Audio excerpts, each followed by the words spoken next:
إن الحمد لله وحده والصلاة والسلام على رسول الله صلى الله عليه وسلم.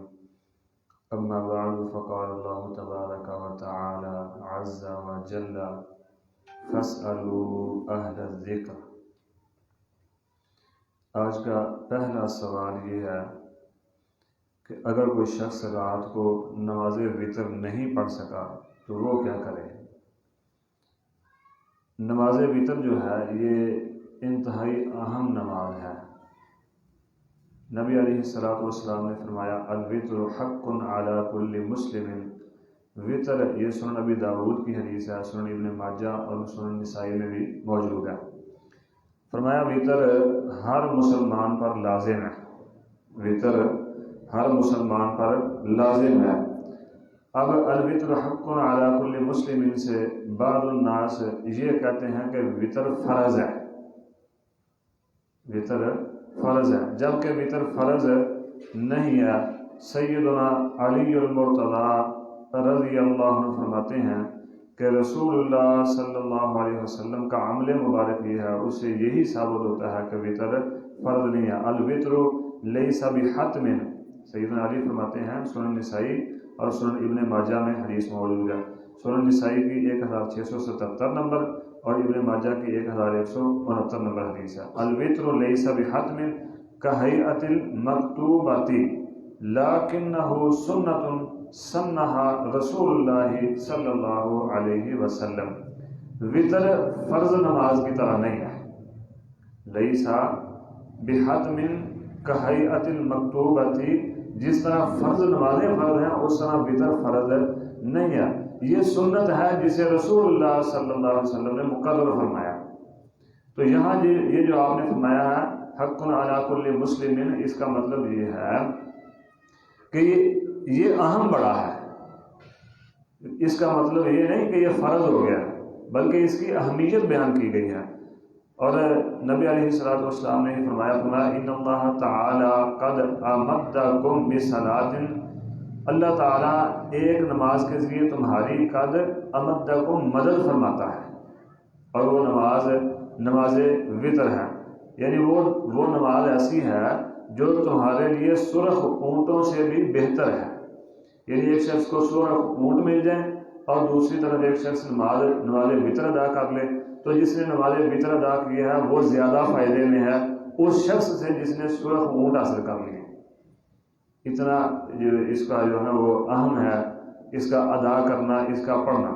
نبی علیہ السلام نے فرمایا، سنن ترمذی اور ابو داؤد میں حدیث ہے ان اللہ وتر یحب الوتر، اللہ رب العزت وتر ہے یعنی اکیلا ہے اور نماز وتر کو پسند فرماتا ہے۔ اللہ رب العزت وتر یعنی اکیلا ہے اور نماز وتر کو پسند فرماتا ہے۔ یہ تو ہے اس کی اہمیت، اس کی فضیلت نماز وتر کی، اور بھی بہت ساری جو ہے فضائل اس کے متعلق حدیث میں آتے ہیں۔ ایک بات یہ ہے کہ نبی علیہ الصلوۃ والسلام جب سفر میں ہوتے تب بھی نماز پڑھ لیا کرتے تھے۔ آپ جب سفر میں ہوتے نماز تب آدھی پڑھتے لیکن وتر تب بھی پڑھتے تھے، اگرچہ نماز قصر ہو گئی ہے لیکن فجر کی سنتیں اور یہ نماز وتر آپ سفر میں بھی ادا کیا کرتے تھے۔ اور اس کے فرض نہ ہونے کی ایک یہ بھی دلیل ہے کہ نبی علیہ الصلوۃ والسلام نفل نماز سواری پر بھی پڑھ لیتے تھے، اور صحابی فرماتے ہیں وتر بھی آپ سواری پر پڑھ لیتے تھے۔ تو وتر کا سواری پر ادا کرنا یہ اس بات کی دلیل ہے کہ یہ فرض نہیں ہے۔ فرض نماز آپ سواری سے اتر کر نیچے ہی ادا کرتے تھے زمین پر ہی، لیکن نفل جو تھے وہ آپ چلتے چلتے سواری پر بیٹھے بھی ادا کر لیتے تھے۔ تو یہ بھی اس کے سنت ہونے کی یعنی نفل نماز ہونے کی دلیل ہے۔ اب سوال کی طرف آتے ہیں۔ سوال یہ تھا کہ اگر رات کو رہ جائے تو پھر کیا کریں؟ تو نبی صلی اللہ علیہ وسلم نے فرمایا من نام عن وترہ او نسیہ فلیصلیہ اذا ذکرہ، جو شخص وتر پڑھے بغیر سو گیا، جو شخص وتر پڑھے بغیر سو گیا تو جب بھی وہ بیدار ہو تب ہی پڑھ لے، یا اگر کسی کو نماز وتر پڑھنا بھول گیا تو جب اسے یاد آئے وہ تب ہی پڑھ لے، جب اسے یاد آئے تو وہ تب ہی پڑھ لے۔ اگر صبح کا سورج طلوع ہونے کے بعد پڑھتا ہے تو پھر بھی جائز ہے۔ فرمایا صحیح مسلم کی حدیث ہے، حدیث نمبر 747 نمبر حدیث ہے۔ فرمایا جس شخص کا رات کو کوئی ورد یعنی کوئی وظیفہ جو اذکار نبی صلی اللہ علیہ وسلم نے بتائے ہیں ان اذکار میں سے کوئی ذکر رہ گیا ہے یا کوئی اور چیز جو سونے سے پہلے ادا کرنی تھی وہ نہیں کر سکا تو وہ نماز فجر اور ظہر کے درمیان ادا کر لے، یعنی کوئی وظیفہ رہ گیا وہ، یا نماز وطر رہ گیا وہ، یا تہجد رہ گئی تھی، تہجد پڑھتا ہے لیکن سو گیا، جاگ نہ آئی، وہ رہ گئی، تو یہ نماز فجر کے بعد یعنی سورج نکلنے کے بعد اور نماز ظہر سے پہلے، زوال کے وقت سے پہلے ادا کر لے، اللہ رب العزت اسے اتنا ہی اجر عطا فرمائیں گے جتنا اس نے وقت پر ادا کرنے سے اسے اجر ملنا تھا۔ یہ اسی طرح ام المومنین سیدہ عائشہ رضی اللہ عنہ فرماتی ہیں رسول اللہ صلی اللہ علیہ وسلم کو جب کبھی جاگ نہ آتی یا آپ بیمار ہوتے تو دن میں 12 رکعت تہجد کی، دن میں 12 رکعت پڑھ لیتے، یعنی اگر تہجد رہ گئی ہے تو وہ جب آپ صبح اٹھیں فجر کے بعد سورج نکلنے کے بعد آپ 12 رکعت ادا کر لیں تو اللہ رب العزت اتنا ہی اجر عطا فرمائیں گے جتنا رات کو پڑھنے سے ملنا تھا۔ تو معلوم ہوا کہ اگر کسی شخص کی نماز وتر رہ گئی ہے تو وہ پڑھ سکتا ہے صبح سورج نکلنے کے بعد، یا اگر پڑھے بغیر سو گیا تو رات کو جب بھی جاگ آئے تب ہی پڑھ سکتا ہے۔ اس کا صحیح ٹائم صبح طلوع ہونے سے پہلے کا ہے، تو اگر اس وقت کے درمیان نہیں پڑھ سکا تو جب یاد آئے تب پڑھ لے یا جب سورج نکلے تب پڑھ لے۔ دوسرا سوال یہ ہے کہ روزے کی نیت کب کرنی ہے؟ تو نفلی روزہ جو ہے اس کی نیت تو آپ کسی وقت بھی کر سکتے ہیں، یعنی آپ صبح اٹھے ہیں، نماز فجر پڑھی ہے، پڑھ کے پھر سو گئے ہیں تو 8 بجے 9 بجے آنکھ کھلی ہے تو آپ نیت کر لیتے ہیں، کچھ کھایا پیا نہیں ہے اس دوران، آپ نیت کر لیتے ہیں، یا نہیں بھی سوتے، آپ نماز فجر پڑھنے کے بعد نہیں بھی سوتے، اذکار کرتے رہتے ہیں، مصروف رہتے ہیں اپنے کام میں، تو کھائے پیے بغیر آپ دن کے کسی حصے میں بھی نیت کرنے کے میں آج روزے سے ہوں تو آپ کا روزہ شروع ہو جائے گا۔ لیکن فرض جو ہے روزہ، رمضان المبارک کے جو فرض روزے ہیں رمضان میں یا اگر رہ گئے ہیں تو بعد میں رکھنے ہیں، تب بھی ان کی نیت نبی صلی اللہ علیہ وسلم نے فرمایا صبح سے پہلے یعنی رات کو ہی نیت کرنی ہے۔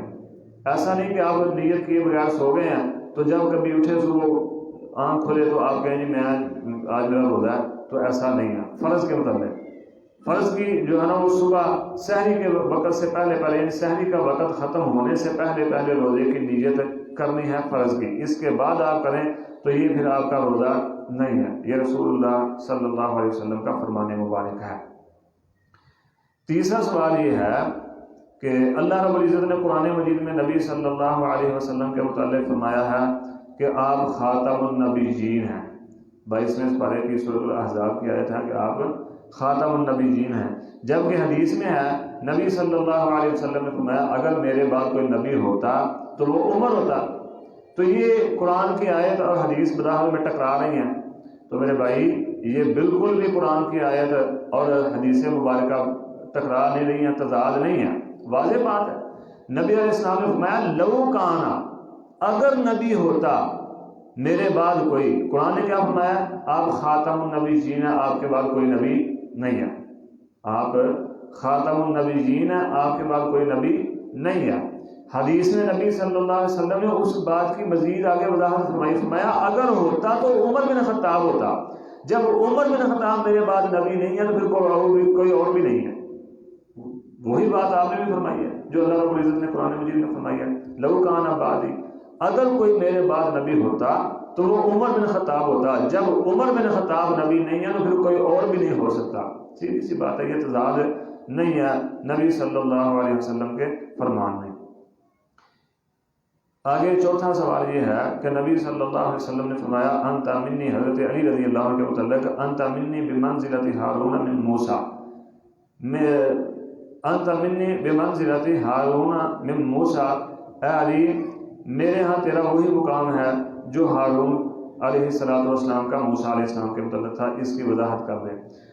تو اس کی وضاحت یہ ہے، آپ مسند احمد کی میں موجود ہے یہ حدیث، ترمذی میں بھی موجود ہے، جب آپ ان ساری احادیث کو سامنے رکھیں تو جو بات سمجھ آتی ہے وہ یہ ہے کہ نبی صلی اللہ علیہ وسلم کا فرمانے کا مقصد یہ تھا کہ میرے بعد تیرا وہی مقام ہے جو موسیٰ علیہ السلام کے بعد ہارون علیہ السلام کا تھا. یعنی امت کو یہ درس دیا ہے کہ یہ میرے اہل بیت میں سے ہے، اس کا خیال رکھنا، اس کی توہین نہیں کرنا، اسے تکلیف نہیں پہنچانی. ایک بات. دوسری بات اس سے یہ بھی سمجھ آتی ہے کہ حضرت علی رضی اللہ عنہ، امیر المومنین سیدنا علی المرتضیٰ رضی اللہ عنہ کو آپ اس بات کی طرف اشارہ کر رہے ہیں کہ علی، منصب خلافت مسلمانوں کے انتظامی امور تیرے بس کی بات نہیں، اس کے جھنجٹ میں نہ پڑنا.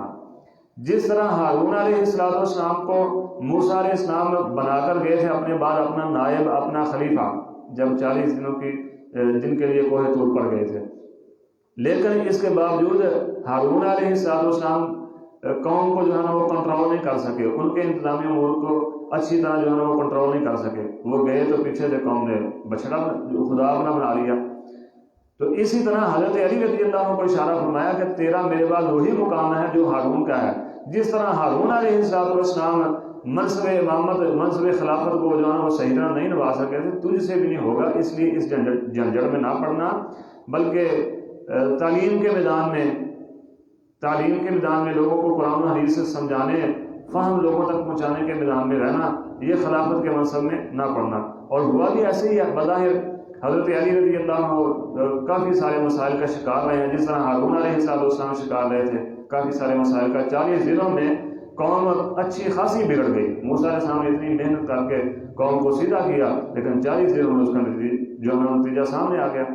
تو سیدنا علی المرتضیٰ رضی اللہ عنہ کو بھی اس حدیث مبارکہ میں اس بات کا اشارہ نبی صلی اللہ علیہ وسلم نے کیا تھا کہ اس جھنجٹ میں نہ پڑنا، بلکہ اس سے دور ہی رہنا. یہ تمہارے بس کی بات نہیں. جس طرح ہارون علیہ السلام سے یہ کام نہیں ہو سکا تھا، اس طرح تجھ سے بھی نہیں ہو سکے گا. باقی واللہ اعلم بالصواب. اللہ رب العزت کی ذات بہتر جانتی ہیں. اللہ مجھے اور آپ کو سمجھنے کی اور عمل کی توفیق عطا فرمائے.